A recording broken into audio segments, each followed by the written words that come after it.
आपण जर एखाद्या लहानच्या मुलीचं लग्न असेल, गरीब घरातील असेल, एकदम लहान कुटुंबातील असेल, गरीब त्या ठिकाणी कुटुंबातील असेल, त्या ठिकाणी जरी गरीब जरी असेल तरी सुद्धा 1-2 एकर जमीनवाला जरी असेल तरी सुद्धा माणूस 1 एकर माणसाचं रान विकतो, पण त्या मुलीचं लग्न मात्र थाटामाटात करतो का नाही?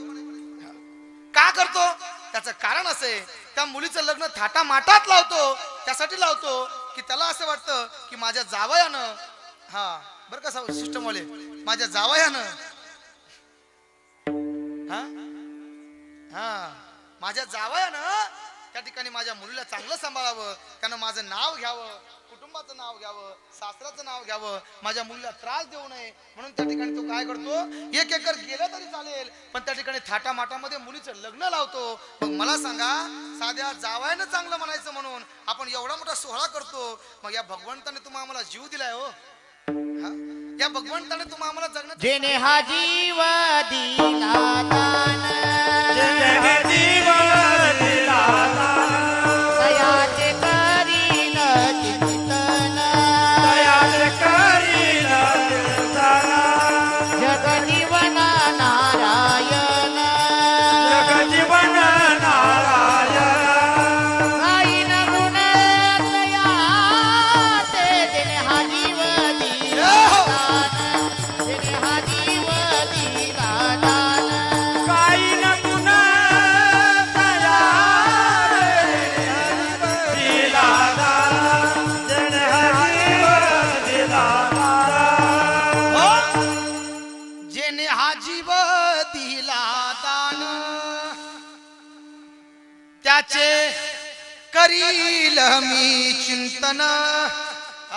जेनं तुम्हाला हा नरदेह दिलाय त्याचं चिंतन खऱ्या अर्थानं आपण चांगल्या स्वरूपात केलं पाहिजे, त्यानं आपल्याला चांगलं म्हणावं, त्यासाठी आपण काय केलं पाहिजे? तुम्ही काय करा, त्या भगवंताचं गुणगान आपण चांगलं गायलं पाहिजे. अर्थात मला सांगायचं होतं की त्या भगवंताने देखील आपल्याला चांगलं म्हणलं पाहिजे, मग त्यानं चांगलं म्हणायचं म्हटल्यानंतर त्यासाठी आपण त्याचं गुणगान पण तसंच केलं पाहिजे, त्याचं काम सुद्धा आपण तसंच केलं पाहिजे. अर्थात मुलीचं लग्न लागायचं म्हटलं तर आपण एवढा मोठा सभा मंडप देतो, एवढा मोठा ऐश्वर्य संपूर्ण लग्न लावतो, मग त्याचं नाव घ्यायचं असेल, त्याचं कार्य करायचं असेल तर मग ते कार्य कसं केलं पाहिजे, तर खरं सांगू त्याचं कार्य कसं केलं पाहिजे, त्याचं कार्य आपल्या या माणसांपूर या गावासारखं केलं पाहिजे. अतिशय थाटामाटामध्ये आपल्या गावातील या सर्व तरुण मंडळींनी हा उपक्रम राबवलाय आणि अतिशय सुंदर असं नियोजन आमचे अनिल भाऊ असतील, त्यांच्या सोबतचे त्यांचे सर्व सवंगडी असतील, ही तरुण मंडळ असतील. हे बघा आज या कीर्तनामध्ये खऱ्या अर्थानं पोरा हो, तरणा भाग्यवंत नटे हरी कीर्तनात, आज गायक तरुण आहे, आज वादक तरुण आहे, हा कीर्तनकार देखील काय आहेत? नाही मग तुम्ही माना हलनात, हो म्हणिनात, नाही म्हणिनात, मग माणसाला प्रश्न पडतो नेमकं तुम्हाला झालं तरी काय?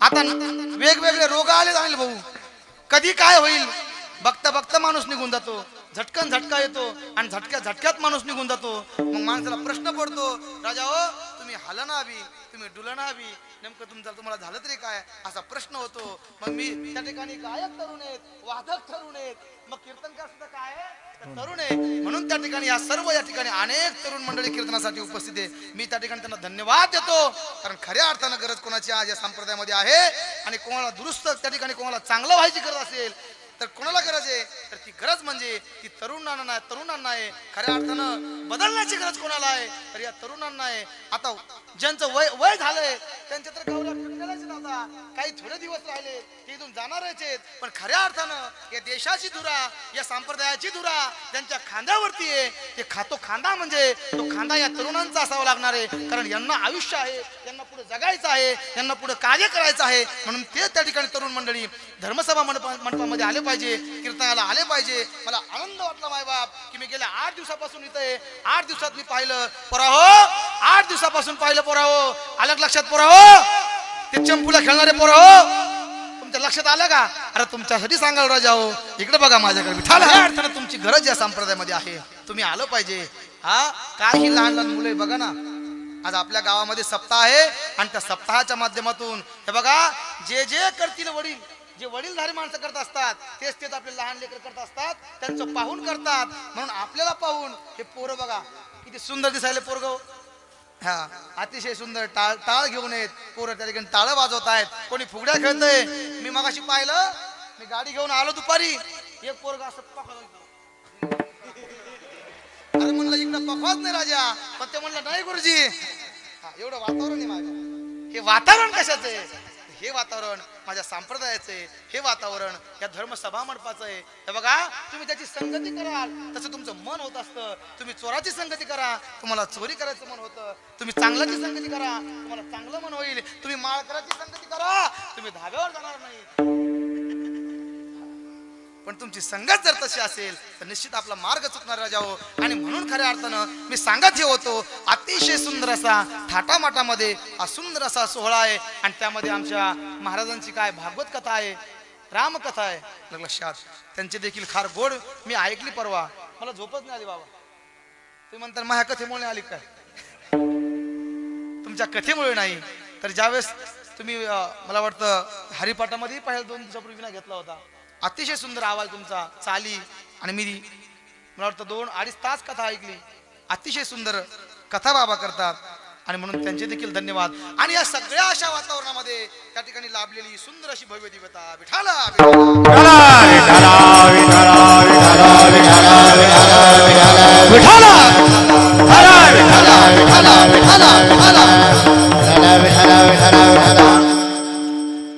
जगद्गुरु तुकोबराय भगवंताच्या दारामध्ये उभा आहे आणि दारामध्ये उभा राहून तुकोबराय भगवंताला मागणी मागताय.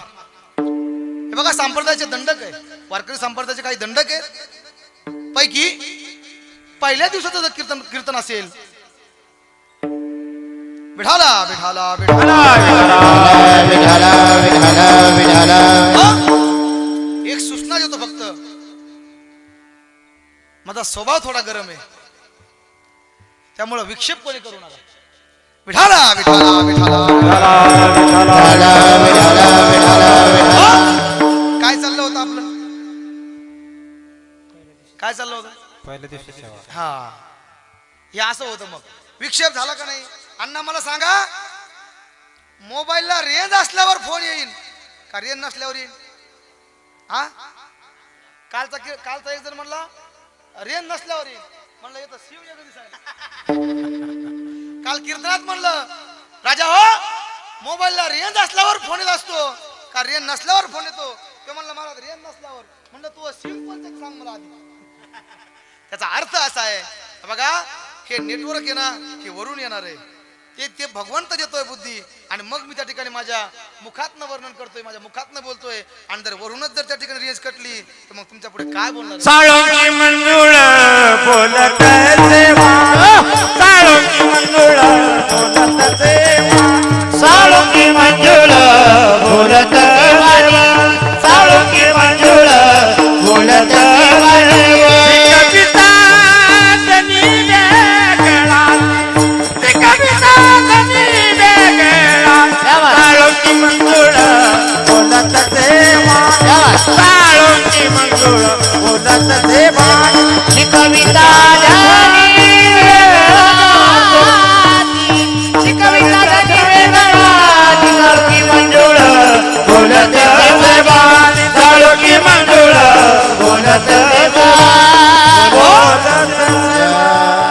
कविता धनी वेगळाची, साळुंकी मंजुळ बोलत से